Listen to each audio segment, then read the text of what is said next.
Last week we learned about how Daniel and some of his friends, the cream of the crop from Jerusalem, were taken to Babylon roughly 600 years before Christ. This was before the great exile to Babylon, which occurred in 587, before the Christian era. These young men were put into a 3-year training program so that they might serve Babylon. And while in some ways it was a great opportunity for them, they got to study under top-notch scholars and to learn the Chaldean language and its literature. The setting itself and what they're doing created tension.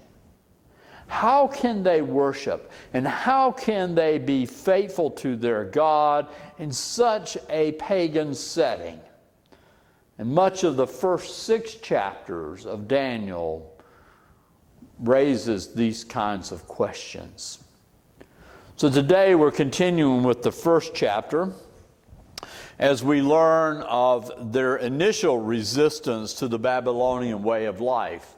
Daniel and his friends decide to forego the king's table for a vegetarian diet. We learn that God blesses Daniel, and despite their lightweight diet, they prosper in both knowledge and strength. While this is a book named for Daniel, like all Scripture, it's not just about Daniel. In fact, it's really about God. And today we're going to see how God works behind the scenes to bring about His purposes. Our reading begins in the first chapter with the 8th verse. Listen now for God to speak to us through His Word. But Daniel resolved that he would not defile himself with the royal rations of food and wine. So he asked the palace master to allow him not to defile himself. Now God allowed Daniel to receive favor and compassion from the palace master.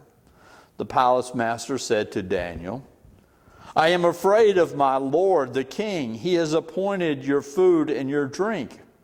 If he should see you in poorer condition than the other young men your own age, you would endanger my head with the king.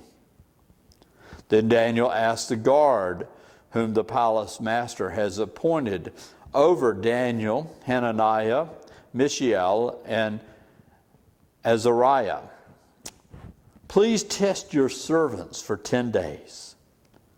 Let us be given vegetables to eat and water to drink. You can compare our appearance with the appearance of the other young men who eat the royal rations, and deal with your servants according to what you observe. So he agreed to this proposal and tested them for 10 days. At the end of the 10 days, it was observed that they appeared better and fatter than all the other young men who had been eating the royal rations. So the guard continued to withdraw their royal rations and the wine they were to drink, and gave them vegetables. To these 4 young men, God gave knowledge and skill in every aspect of literature and wisdom. Daniel also had insight into all visions and dreams. At the end of this time, the king had set for them to be brought in. The palace master brought them into the presence of Nebuchadnezzar. And the king spoke to them. And among them all, no one was found to compare with Daniel, Hananiah, Mishael, and Azariah. Therefore they were stationed in the king's court. In every matter of wisdom and understanding concerning which the king inquired of them, he found them 10 times better than all the magicians and enhancers in his whole kingdom. And Daniel continued there until the first year of King Cyrus. This is the word of the Lord. Thanks be to God.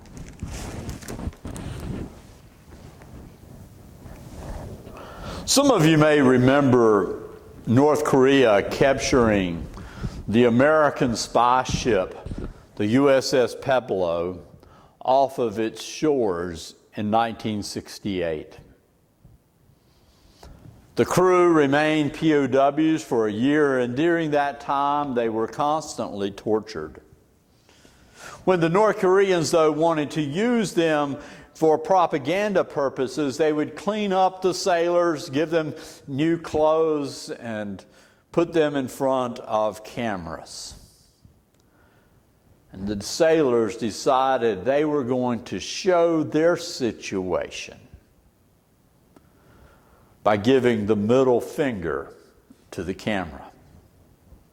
And when the North Koreans asked for an explanation, they informed them that the middle finger really was just the Hawaiian good luck sign. Of course, when the Koreans learned otherwise, the men were again tortured.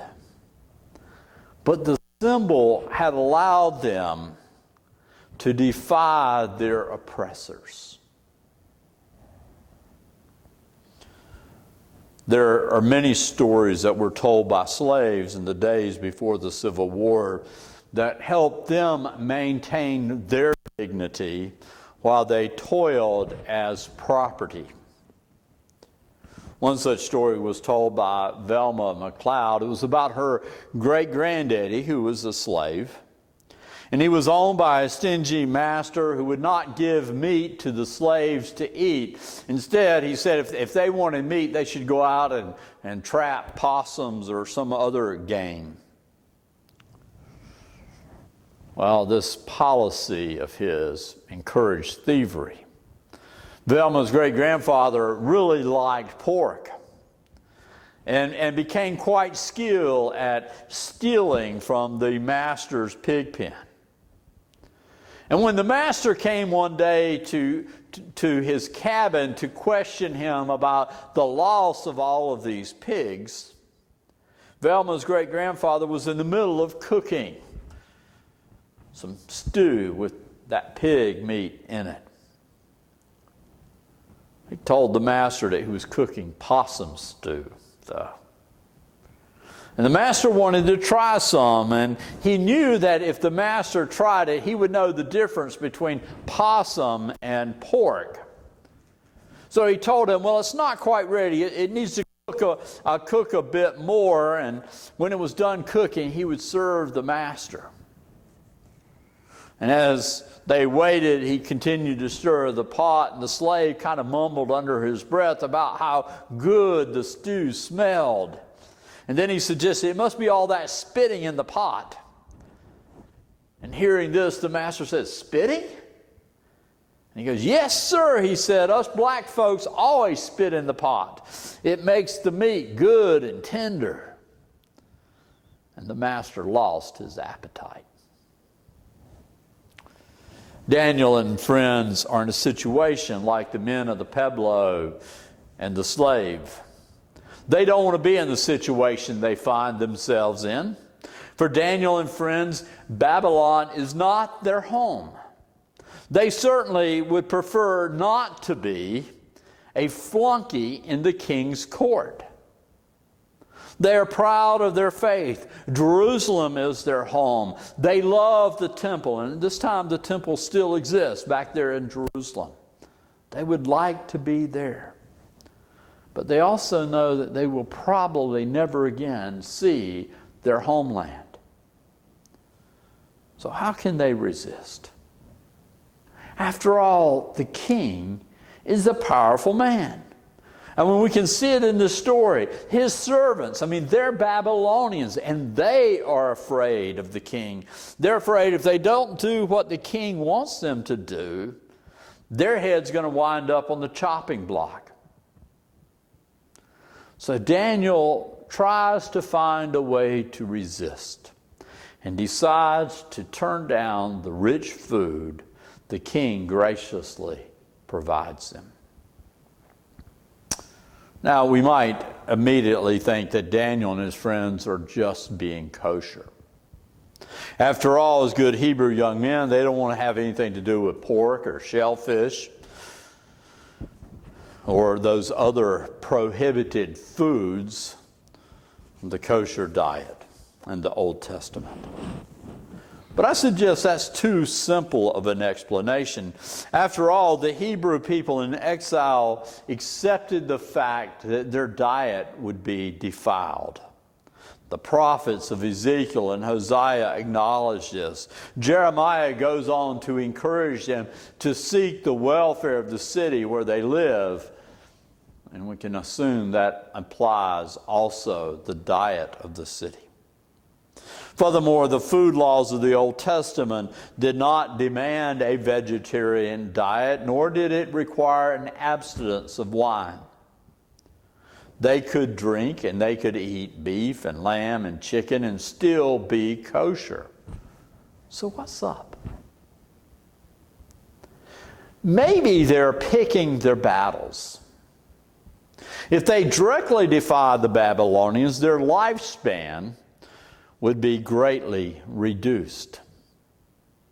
The defiance of the king's edict around food isn't something that is done in the open. It's something that's kind of done behind the scenes. Look at the care that Daniel takes to make sure that this is done quietly and privately. I think they're doing this for themselves. They're reminded by their actions that life does not come from the king of Babylon, only from the King of Kings, from God. The purity required of the Hebrew people went beyond food. I mean, there are all kinds of things that they were to avoid, including Gentiles. And who do you think populated Babylon? Gentiles. They can't exactly avoid them, but they can stay away from the king's table. Eating there kind of implies that you're in the king's good graces. But by avoiding the table, they maintain a certain level of purity without flaunting it.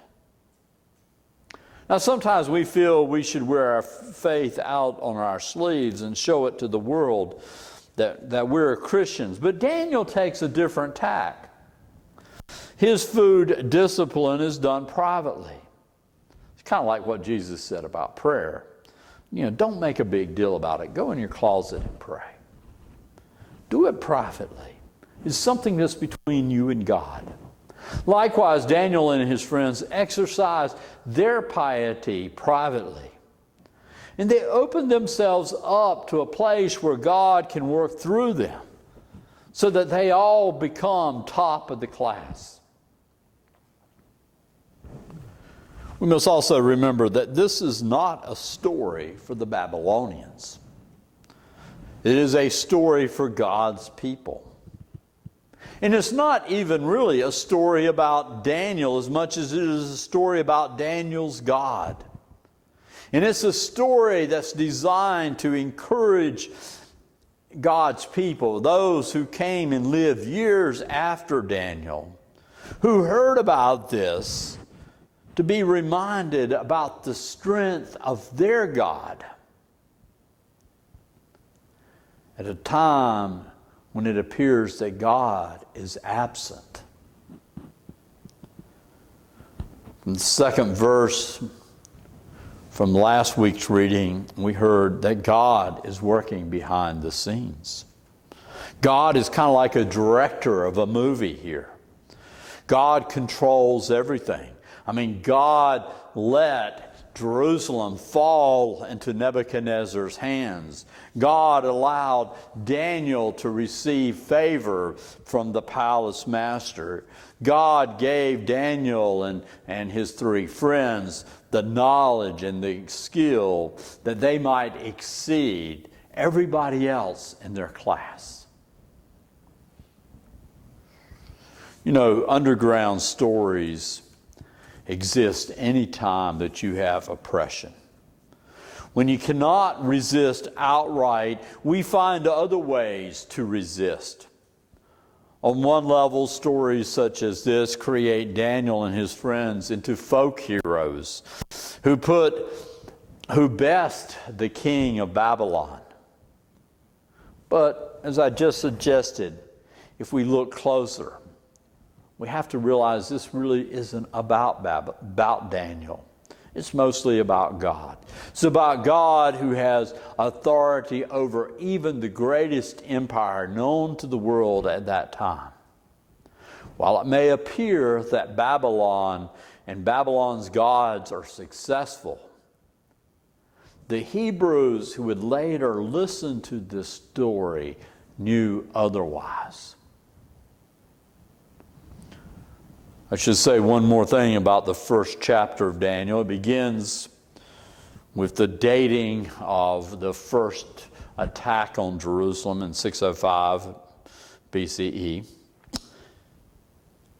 And it ends with an acknowledgement that Daniel continued working in Babylon until the first year of King Cyrus. Now, what's up with this? Cyrus, he was the king of Persia. I mean, his army was the army that defeated Babylon. Now, this means that Daniel served the entire period of exile. Those hearing this story long after Babylon ceases to be a threat are reminded that foreign oppressors do not have the final word. That word belongs to God. So what can we learn from this passage? Like Daniel, we too live in a culture that can be toxic for our faith. Like Daniel, our ultimate loyalty is to God, not to some pagan king or politician. However, we must live in this world. Until we are called to our true home, this world is the only home we have. Jesus says that we're to be like sheep in the middle of wolves. And it takes courage to be a sheep in that kind of setting. At times like Daniel, we must go along with the flow, doing what is required of us. Daniel and his friends, they went to class, they did the other things required of them.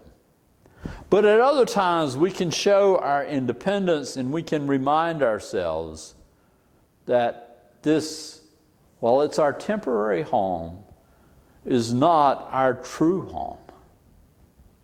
And in that way, Daniel serves as an example for us living as a disciple of Jesus in a world that seems disinterested. Amen.